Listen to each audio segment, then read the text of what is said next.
Jesus Christ. Amen. Once again, let me say good morning, and it's good to see everyone here during this time that's leading up to what we're finding to be a somewhat difficult time, but it's a thankful time. Depending on which side of the ledger you may be on, or which side of the seesaw you may be on, you can be very thankful for a lot that has happened throughout the year. On the other side of the ledger, we may be struggling with that. For instance, today it's noted that in Wisconsin, we've had over 3,000 deaths from COVID-19. So as we approach Thanksgiving, a time in which we fellowship with one another, whatever the tradition may be, there's at least 3,000 families that are going to have a different perspective about what they're thankful for. There's over 350,000 cases in Wisconsin of people who contracted COVID-19. That's almost 10% of our population. We roughly have about 5 million people in this state. So I would imagine, unfortunately, by the time we get to a year, we will probably surpass 500,000 people who contracted the virus. And I only say that because we average about 6,000 a day. So you can just do the simple math and know that by the time we get around to February, March, that's over 10% of the population. So therefore, we need to find some kind of way to be thankful. I'd imagine if we contracted the virus and we've been able to overcome it because God has blessed us, we're going to have a whole lot to be thankful for. And so I bring that up because without a doubt we will some kind of way come together. And it's interesting, for Thanksgiving it means a meal. Some of us growing up remember the days where we could experience a meal and it might have been by a friend's house. Not so much Thanksgiving, but just a meal.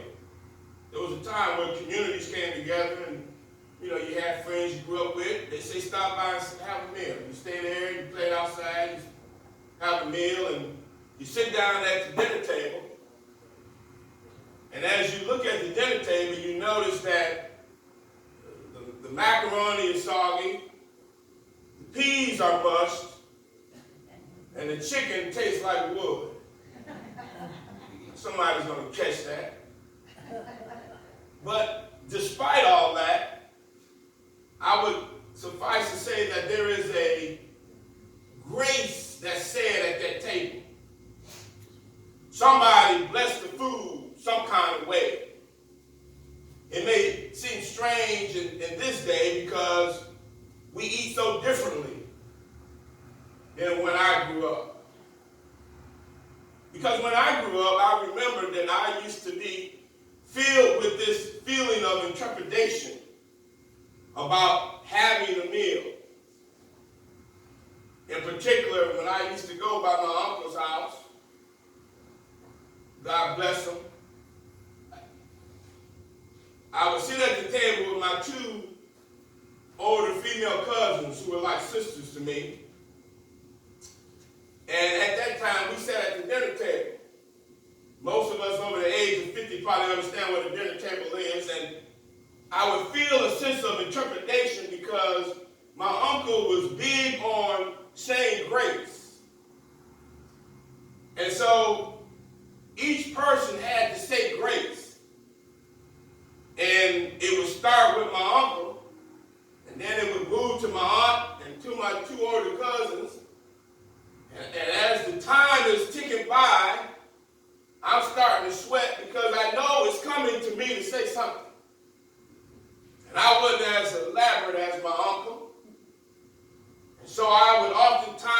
freeze up when it was my time to say grace.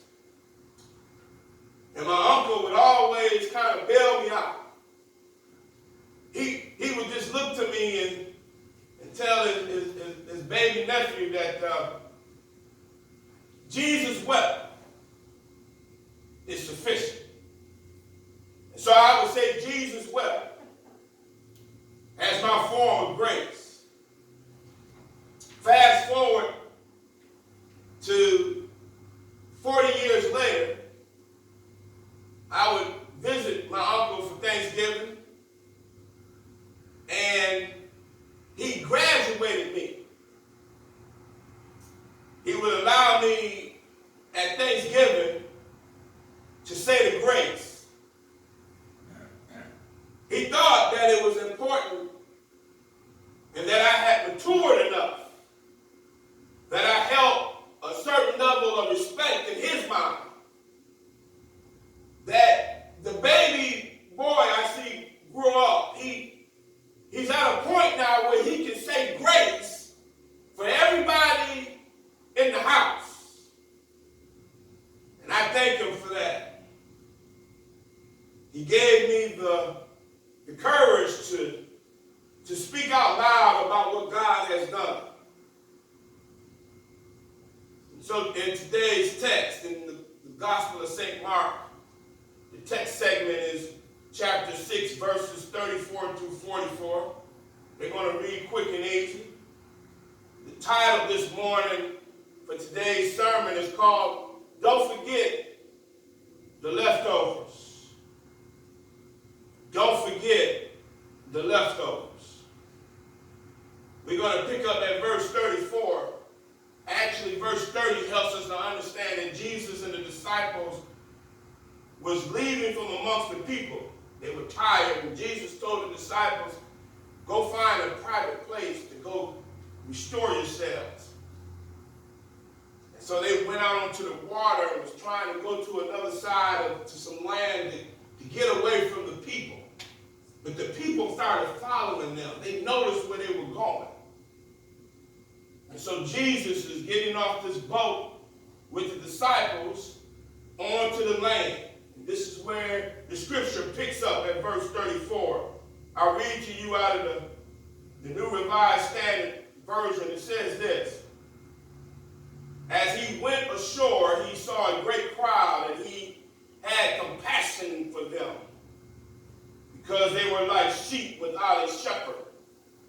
He began to teach them many things.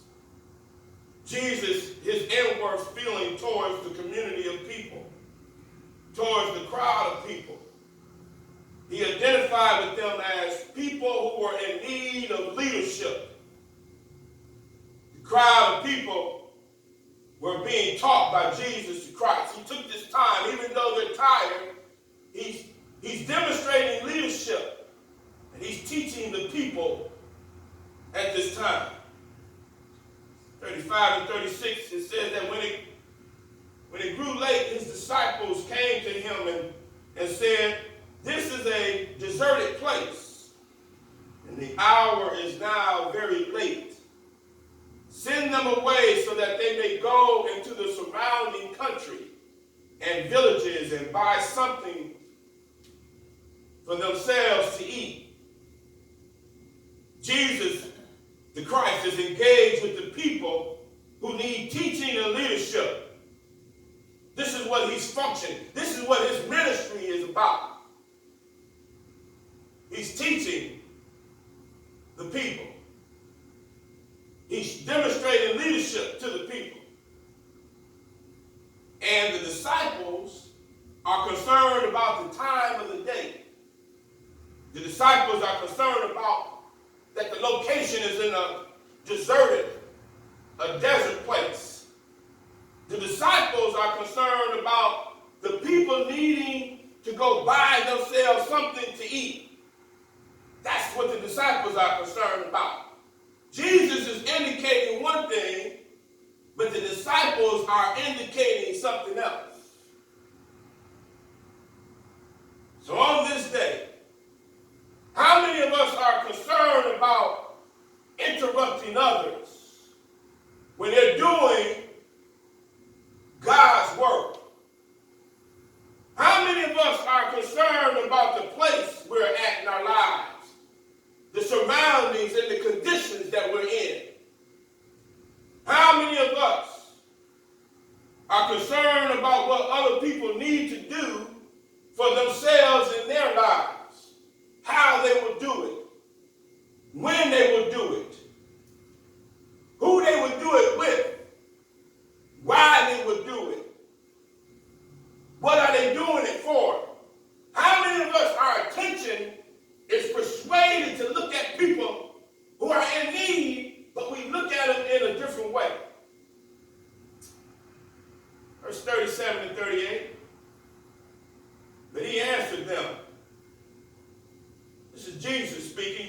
them something to eat. They said to him, are we to go and buy 200 denarii worth of bread and give it to them to eat? He said to them, how many loaves have you? Go and see. When they had found out, they said 5 and 2. Jesus responds to the disciples for them to feed the people. You feed the people. Jesus is teaching leadership amongst the disciples. The disciples, they question him back and indicate that the cost of feeding the people is so much. The disciples, they indicate, they estimate, they articulate that it takes 200 denarii to feed such a crowd as this. And in that day, 1 denarii was equated to a whole day of work. That tells you the magnitude of what 200 denarii would take care of. Imagine yourselves, 1 day of work. And in this response, it's 200 days equated. 200 days of work to feed people. How many of us who are working would take 200 days of our income to feed some people? We don't know. I digress. Jesus responds by telling the disciples, go and see what kind of resources do we have. He's teaching again. Go look at the resources. The disciples find the resources available and tell Jesus, we have 5 loaves and 2 fish. 39 and 40 are the verses. Then he ordered them to get all the people to sit down in groups on the green grass so that they sat down in groups of hundreds and fifties. Jesus is commanding the disciples on what orders they should follow. He's commanding the disciples on how the people should sit down. He's commanding the disciples on where the people should sit down. And it's noted that they should sit down in the green grass. I would suggest to you that the writer right here is talking to the folks of the Jewish tradition. When he talks about the green grass, he's echoing from Psalms 23. You might have heard it. It says like this. He makes me to lie down on green pastures. So the writer is demonstrating that I'm talking about Psalms 23. And the community of people, they did not show a disregard. They did not show disrespect or disobedience. But they sat down in regard. They sat down with respect. They sat down in obedience. What a concept in this day and age. The crowd sat down in what is referred to as group orientation. That's what the culture remembered back then. Just like our culture may have remembered how we used to sit around and eat dinner at a table and say grace. Well, they were demonstrating by sitting down and following Jesus group orientation. That was the culture of that day amongst the people. What is group orientation? In other words, they followed one another according to the leadership. So in other words, modern day translation, Simon says. Simon says is a good way to understand. 50 people in groups of 100. What a sight to see. What a sight to witness. That many people in lockstep, in order, following the leadership of one person. I'm at verse 41 and 42. Taking the loaves and the 2 fish, he looked up to heaven and blessed and broke the loaves and gave them to his disciples to set before the people. He divided the 2 fish fish among them all, and all ate and were filled. There's another echo right here. From a theological standpoint, it jumps off the pages at 2 Kings chapter 4. Verse 43, the prophet Elijah, he kind of did something like this. He had 100 people in front of him in need of food. And he had 20 loaves of bread and a few grain ears of corn. And he told his servant to give it to them. And the servant said, I don't have enough. And he said back to the servant, give it to them. And they ate and were all full. So this writer is understanding that there's a tradition of fulfilling the need for people. So we see it here. Jesus takes the meal before the people into his hands. Jesus, he looks up to heaven, thanking God. Jesus blesses the food, saying grace. Jesus broke the bread, demonstrating and sharing that must take place. He's indicating that enough is in his hands to feed the people. He's communicating to set the bread before the people. Almost when we set our tables on Thanksgiving, somebody will probably be giving out instructions. Where to put the mashed potatoes. Where to put the rolls at. Where to put the tea at. How to set the plates up. Where to put the napkins at. Somebody probably will be setting a table. Some way, somehow. Jesus, he divides the fish among the people. And the 50 people in groups of 100, they all ate. Every single person ate. The 100 groups of 50 people ate and were full. 5 loaves and 2 fish. I know it's hard for us to reach there. But this is about faith. As I can guarantee you that come Thanksgiving Day, some people are going to be going through a circumstance where their faith is going to be needed to get through it. Somebody's going to enter a hospital with COVID-19 on Thanksgiving. They won't be at a dinner table. Their faith is going to need to take place to get through that. Somebody on Thanksgiving Day, a day we all going to try to celebrate some kind of way, somebody's going to pass away on that day from COVID-19. Imagine how that family will feel on that day giving thanks. And I digress. Verse 43 and 44, they read this way. I take my seat. They took up 12 baskets full of broken pieces and other fish. Those who had eaten the loaves numbered 5,000 men.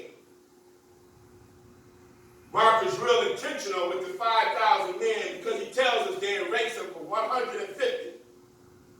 And when you multiply that out, you add the zeros, you get to 5,000. Matthew takes it and stretches it a little bit further because he says besides women and children, indicating that if each man had a wife or two and they had a child or two, we are upwards near 15 to 20,000 people from Matthew's perspective, rather. 12 baskets full of broken pieces of bread were taken up by the 12 disciples. That's how he's writing it to us. Each disciple can get a basket. The 12 of them. 12 baskets full of broken pieces of fish. Fish and bread, remnants in the baskets. Don't forget about the leftovers. The loaves and fish were eaten by 5,000 men. Groups of people in 50s and 100s. The disciples, they didn't forget the leftovers. The people had ate and were full and didn't have room for leftovers. left